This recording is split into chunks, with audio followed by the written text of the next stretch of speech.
Find the joy in your life. The last words spoken by Morgan Freeman as auto mechanic Carter Chambers in the film The Bucket List sum it up. The movie, widely released in January 2008, certainly took the country by storm. Whether you believe Rob Reiner's entry into the theater is full of sap, or terminally dull, as some critics have dubbed it, or inspiring, touching, superbly acted, and thoroughly entertaining, as the Longstreets and many of their movie-going friends have, few can disagree that the film has made an impact. 8 years later, I still hear folks talking about their bucket list. As Eric Asson says in his Dallas Morning News article, the bucket list has people asking, what's on life's to-do list? The storyline of the film, starring Jack Nicklaus as billionaire Edward Cole, along with Freeman, deals with two terminally ill 60-something men who end up sharing a hospital room during what are believed to be their last days alive. As fate would have it, both men's cancer goes into remission long enough to live out a plan concocted while spending hospital time together. The plan was to fulfill a joint bucket list of 10 things that they wanted to do before they kicked the bucket.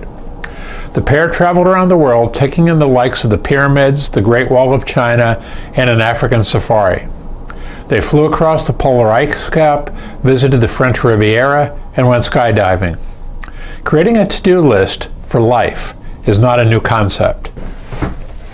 The website bucketlist.org encourages users to post their lists online and to get inspired by people sharing the same goals. The theme of many of these postings, like with Cole and Chambers in the Bucket List movie, revolve around travel, possibly inspired by the best-selling book 1,000 Places to See Before You Die. In addition to the many items that were travel-related were such goals as learn to speak Spanish. That one would be a contender for my list. Get a graduate degree, buy lunch for everyone in the restaurant, or love my wife more. Along the lines of a bucket list, the Reverend Kerry Shook and his wife Chris, who pastor the Fellowship of the Woodlands Church outside of Houston, provided an interesting challenge to their congregation. The challenge was, live the next 30 days as if they were your last. People took the honeymoon they'd forgot for 25 years. Others lost weight or quit smoking. One woman even forgave the man who had killed her son. So meaningful was the process that the Shooks have written a book, 1 month to live, 30 days to a no-regrets life. After watching the bucket list, a discussion ensued among our group of friends as to what would be on our own bucket lists. I tended to focus on relationships rather than things. Spend time with my wife Brenda. Spend time with our children John and Liz. Spend a solid month together as a family. See friends that I love. Visit friends that I miss, or those that I may have forgotten. Reunite with extended family. Reminisce. Those all seem a lot more important to me than seeing the pyramids, and certainly more important than skydiving. What's crazy about this discussion is why we wait until we have 6 months or 30 days left to create the list, or do those things on the list. Imagine if we permanently adopted Reverend Shook's challenge to live the next 30 days as if they were our last.